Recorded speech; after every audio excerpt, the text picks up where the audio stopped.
In 1948, the United States was the world's only nuclear superpower, but it faced a critical dilemma: how to deliver its atomic arsenal across the vast distances of the globe.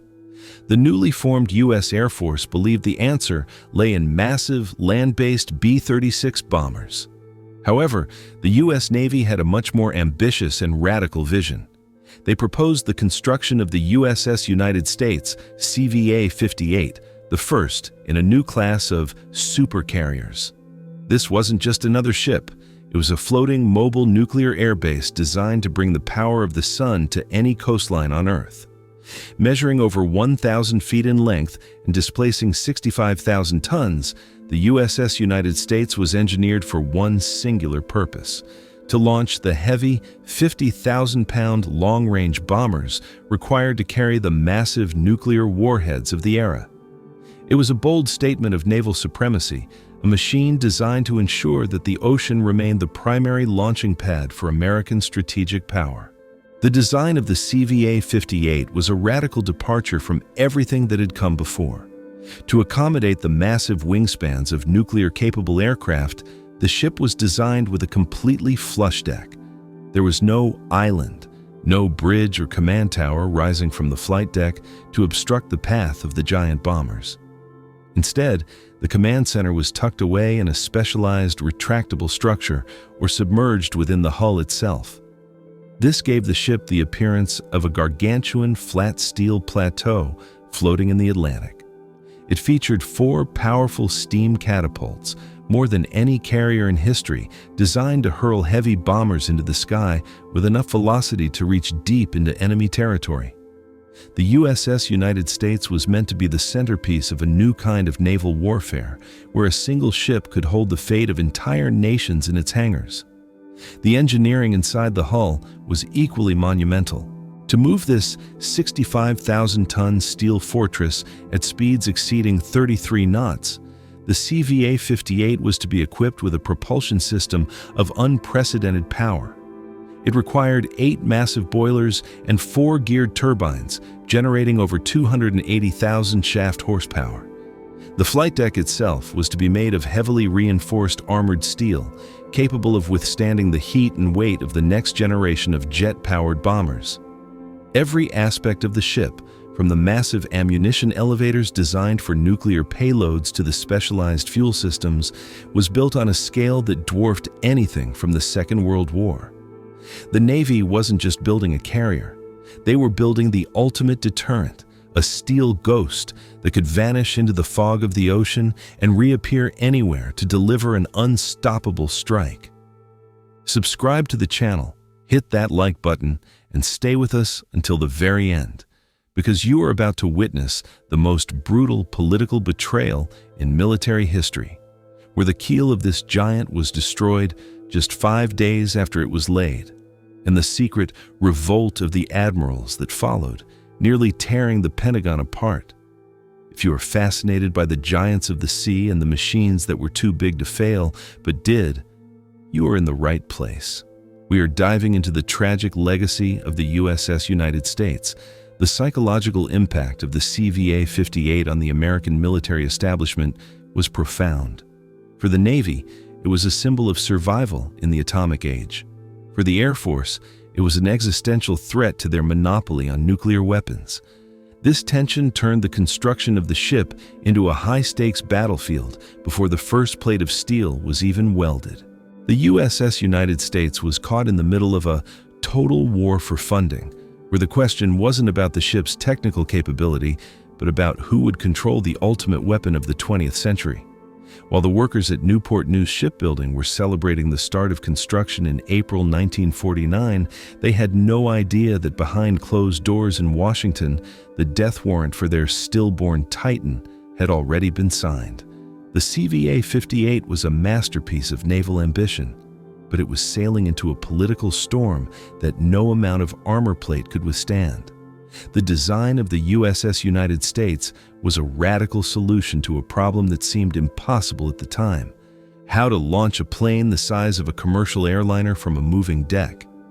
In the late 1940s, jet engines were still in their infancy and extremely inefficient. To carry a heavy nuclear bomb over thousands of miles, a plane needed massive wings and thousands of gallons of fuel. This meant that the aircraft designed for the CVA-58, such as the proposed North American A.J. Savage and even larger secretive designs, were too big to maneuver around a traditional carrier island. The Navy's solution was the flush deck configuration. By removing the command tower entirely, they created a massive, unobstructed 1,000-foot runway. This allowed planes to be parked and launched with much greater flexibility, but it created a terrifying command problem. Without a high vantage point, how would the captain steer the ship? How would the air boss coordinate the chaotic dance of jet launches? The answer was a complex system of retractable bridges and periscopes that would pop up from the deck during transit and disappear during flight operations. A mechanical nightmare that turned the ship into a giant steel Swiss Army knife. While the engineers were solving the problem of the missing bridge, a much more dangerous war was being fought in the halls of the Pentagon. The Battle of the Budget.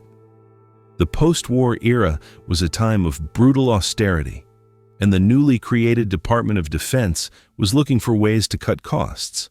The Air Force, led by ambitious generals, argued that the USS United States was a redundant and colossal waste of money. They claimed that their B-36 Peacemaker bombers could do everything the carrier could do, but cheaper and faster. They portrayed the CVA-58 as a sitting duck, a $189 million target that would be easily sunk by enemy submarines.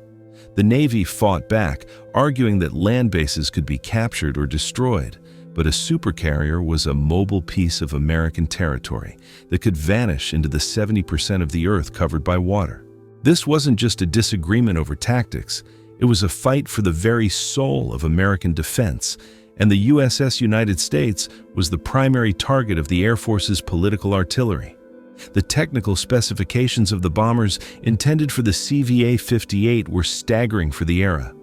The Navy wanted aircraft weighing up to 100,000 pounds, nearly 3 times the weight of the largest planes used on carriers in World War II. To get these flying whales into the air, the USS United States was designed with 4 specialized steam catapults of immense power. These catapults were a technological leap forward, utilizing high-pressure steam from the ship's massive boilers to accelerate a 50-ton bomber to takeoff speed in just a few hundred feet.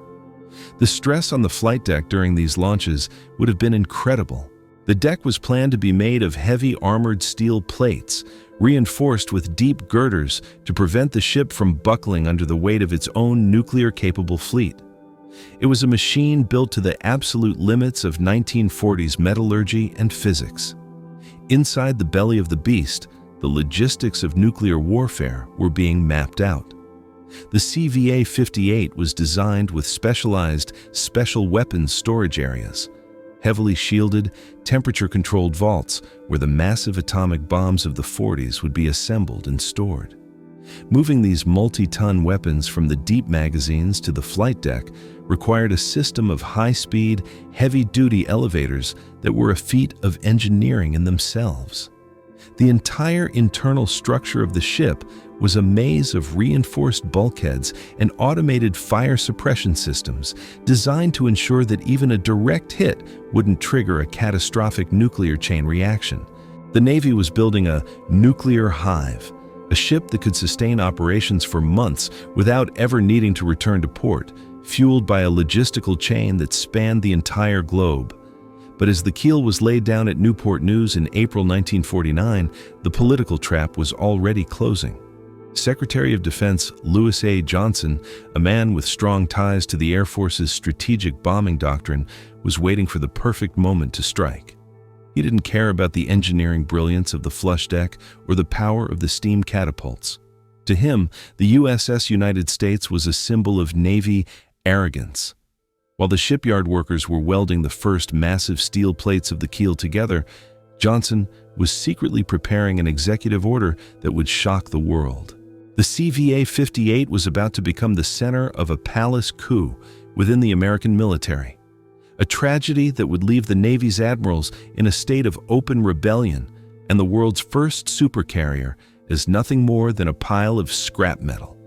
April 23, 1949, forever known in naval history as Black Tuesday, was the day the dream of the USS United States was unceremoniously executed.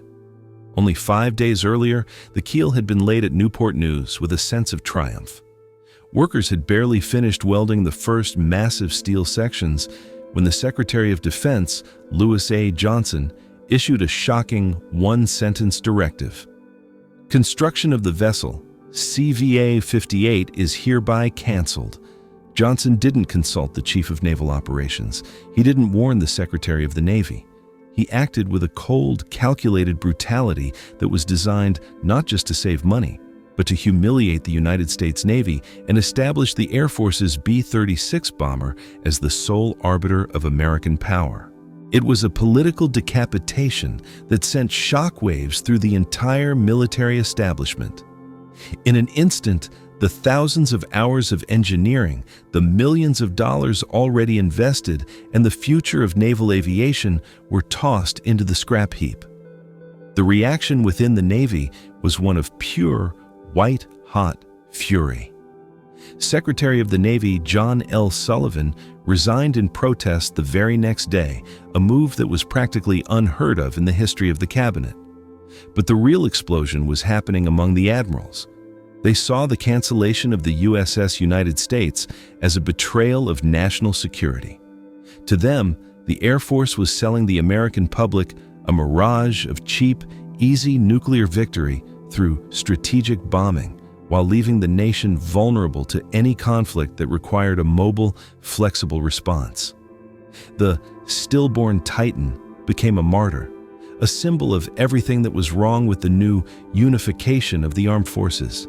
The admirals realized that if they didn't fight back now, the Navy would be reduced to a mere coastal guard, and the era of the great American fleet would be over before the Cold War had even truly begun.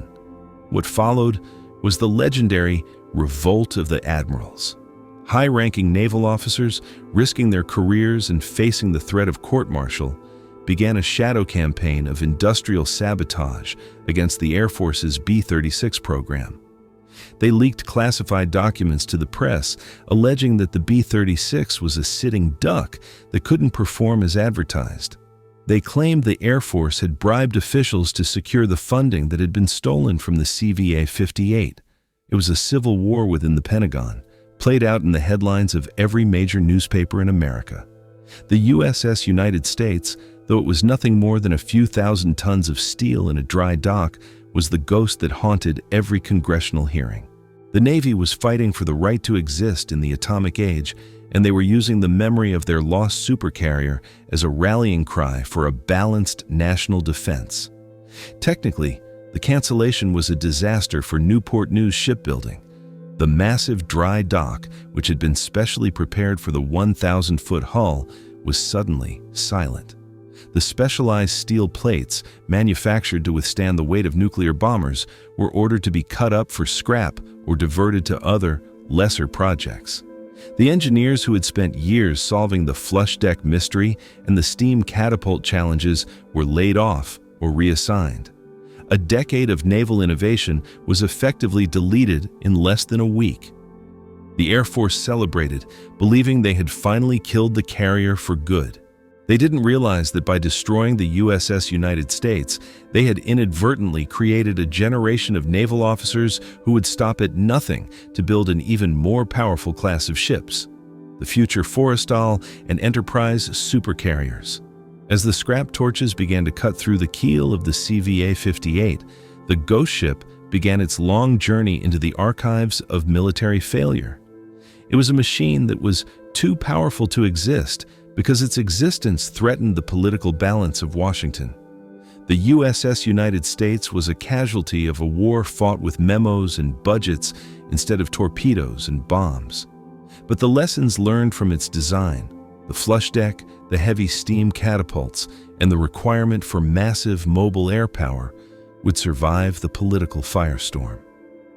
The stillborn Titan was gone, but the ghost of its ambition would eventually return to haunt the Air Force, proving that you could kill a ship, but you could never kill the Navy's obsession with the horizon. The cancellation of the USS United States wasn't just a budget cut.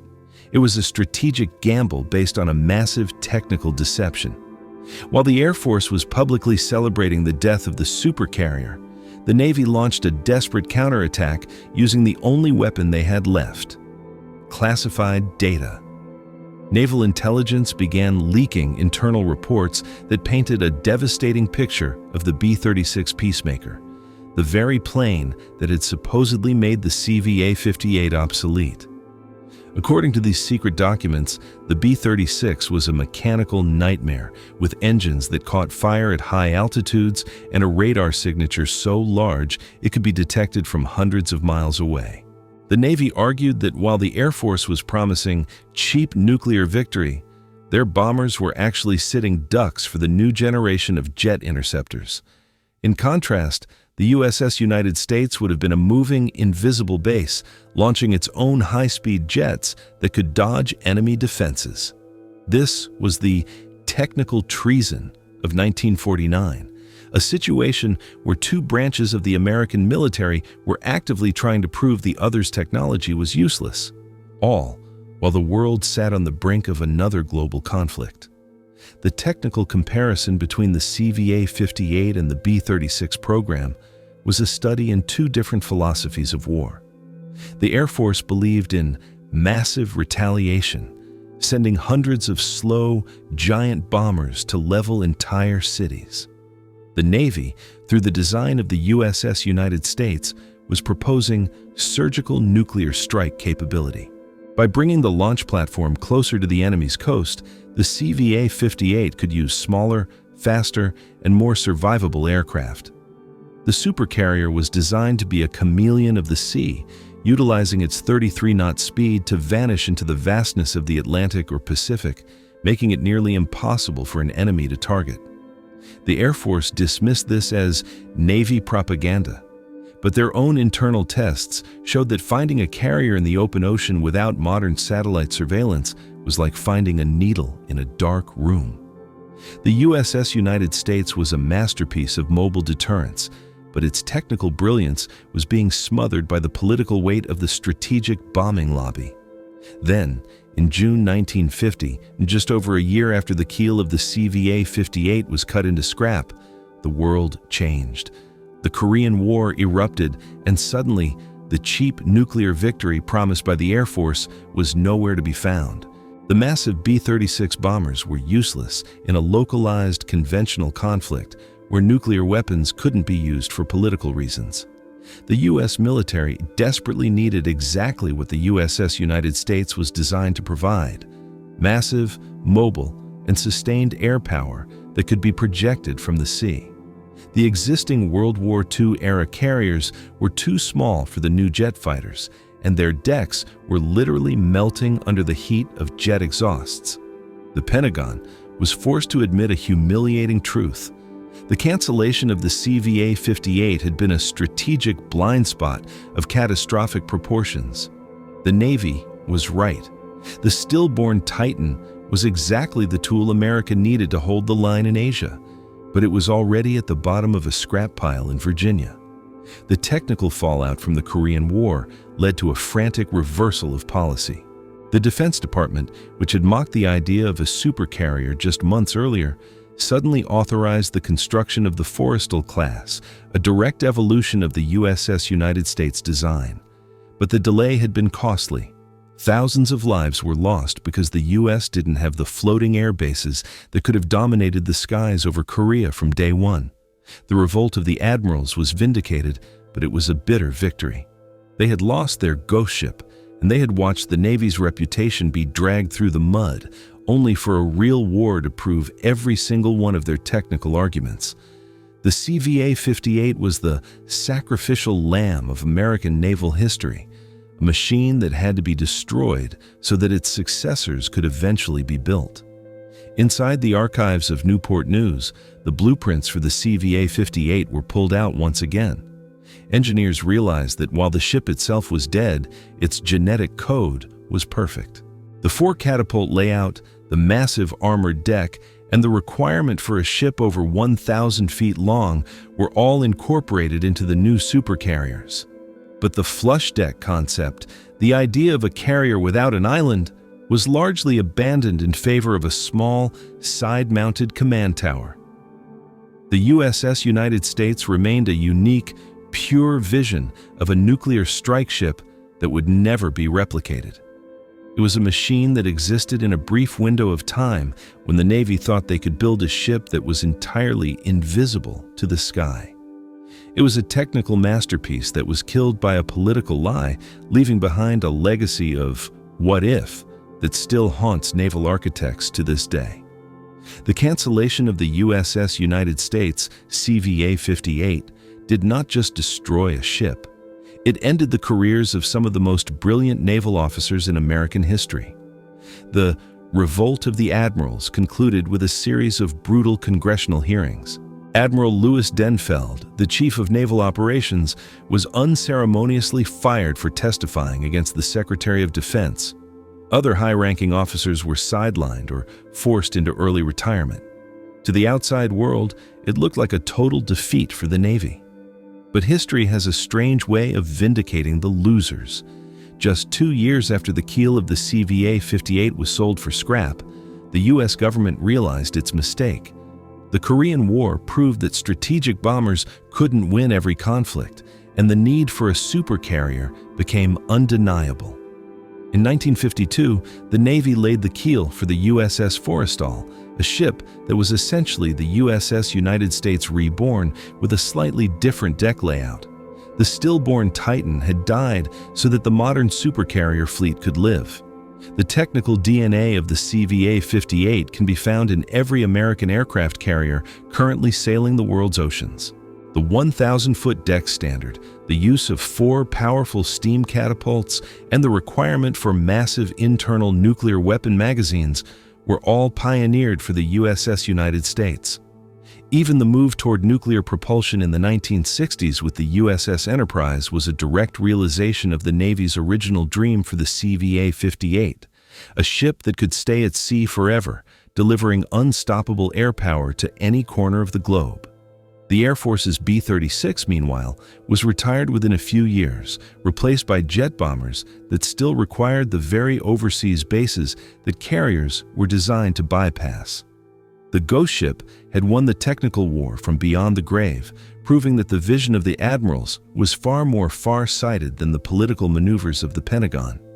Today, the USS United States exists only as a few yellowing blueprints and a handful of grainy photos of a partially completed keel. It is the ultimate ghost of the shipyard, a machine that was erased not by an enemy torpedo, but by the stroke of a bureaucrat's pen. It remains a haunting reminder of the political assassination of technology. It shows us that in the world of high-stakes military spending, the most dangerous enemy isn't always on the other side of the ocean. Sometimes, it's sitting in the office across the hall. The CVA-58 was a masterpiece of 1940s industrial ambition, a ship that was too powerful to exist because it challenged the established order of how wars were supposed to be fought in the nuclear age. It was a 65,000-ton sacrifice on the altar of military unification. The legacy of the stillborn Titan is a warning to every engineer and visionary today. It proves that technical brilliance is never enough to guarantee success. You must also survive the political firestorm that follows any radical innovation. The Navy eventually got its supercarriers, and they became the backbone of American global influence for the next 70 years. But one can't help but wonder, what would the world have looked like if the USS United States had been completed in 1952 as planned? Would the Cold War have taken a different path? Would the flush deck have become the global standard? The CVA-58 remains the greatest what-if of naval architecture, a silent titan that was never allowed to taste the salt of the sea. As we look at the modern giants of the Ford and Nimitz classes, I want you to ask yourself a question. Was the cancellation of the USS United States a necessary act of fiscal responsibility, or was it an act of strategic sabotage that left America vulnerable at the start of the Cold War? And tell me, do you think a flush deck carrier without an island could work today with modern drone technology and remote sensors? Or was the design of the CVA-58 fundamentally flawed? Drop a comment below and let me know if you believe some machines are truly too powerful to exist. If you found this journey into the stillborn Titans history fascinating, hit that subscribe button and leave a like. We are the channel that uncovers the gigantic US monsters that were killed by their own creators.